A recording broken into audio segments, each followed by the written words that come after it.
Olá, estudantes da segunda série! Nesse vídeo, vamos falar sobre retomada de conteúdo, solubilidade, curva de solubilidade e diluição de soluções. Então, olha só, a capacidade de uma substância apresenta de ser dissolvida em outra recebe o nome de solubilidade e é uma propriedade física das substâncias.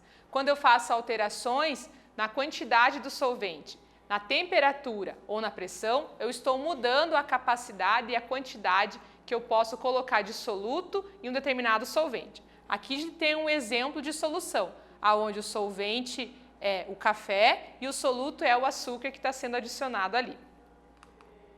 Segundo a proporção de soluto e de solvente, a gente pode classificar aí as soluções em soluções insaturadas, quando eu tenho uma menor quantidade do que aquele volume conseguiria dissolver daquele solvente.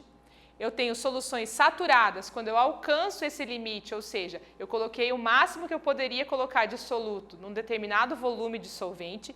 E eu tenho soluções supersaturadas, quando eu coloco a mais do que o volume de solvente conseguiria solubilizar daquele soluto. Quando eu tenho soluções supersaturadas, normalmente eu tenho um corpo de fundo, ou seja, o que eu coloquei a mais de soluto vai ficar sobrando no fundo do frasco. Segundo a capacidade de solubilidade, eu vou ter substâncias aí que são solúveis, como por exemplo o sal e a água, que são solúveis, se dissolvem com facilidade. Aquelas que são pouco insolúveis, como o hidróxido de sódio com a água, tem dificuldade de se solubilizar, de se dissolver. E aquelas que são insolúveis, que não se misturam de jeito nenhum, como a água e a areia ou o óleo e a água. Eu tenho curvas de solubilidade que são testadas aí para as diversas substâncias em muitos tipos de solvente. A gente tem gráficos como esse, que relacionam então a solubilidade com a temperatura. Aqui temos alguns sais. E a gente observa o seguinte, ó, a linha vermelha mostra um sal que quanto mais eu aumento a temperatura, mais é a quantidade eu consigo dissolver desse sal no volume de 100 ml ou 100 gramas de água. Na linha rosa aqui, eu vejo que o aumento da temperatura não faz tanta diferença na quantidade que eu vou conseguir dissolver.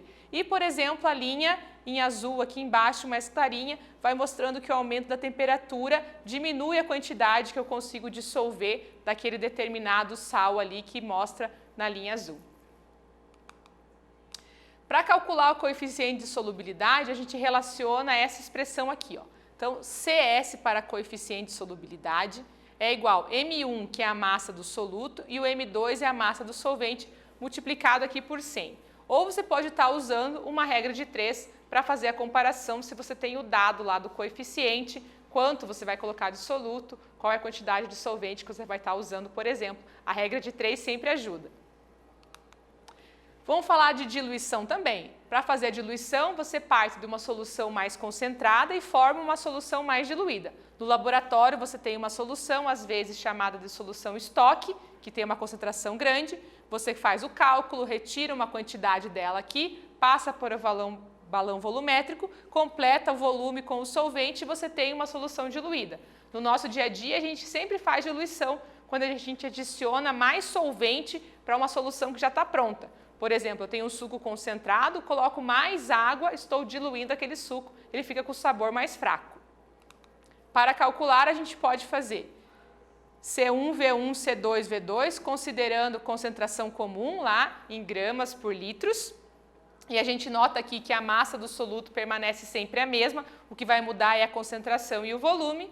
E eu posso estar relacionando a diluição com a massa molar, e aí eu vou ter M1V1, molaridade inicial, né, e volume inicial, M2 e V2, molaridade final e volume final. Quando eu quero que o meu exercício fale lá sobre mol por litro, eu uso essa expressão. Nesse vídeo, nós falamos sobre retomada de conteúdo, solubilidade, curvas de solubilidade e diluição das soluções. Espero que vocês tenham gostado e até breve.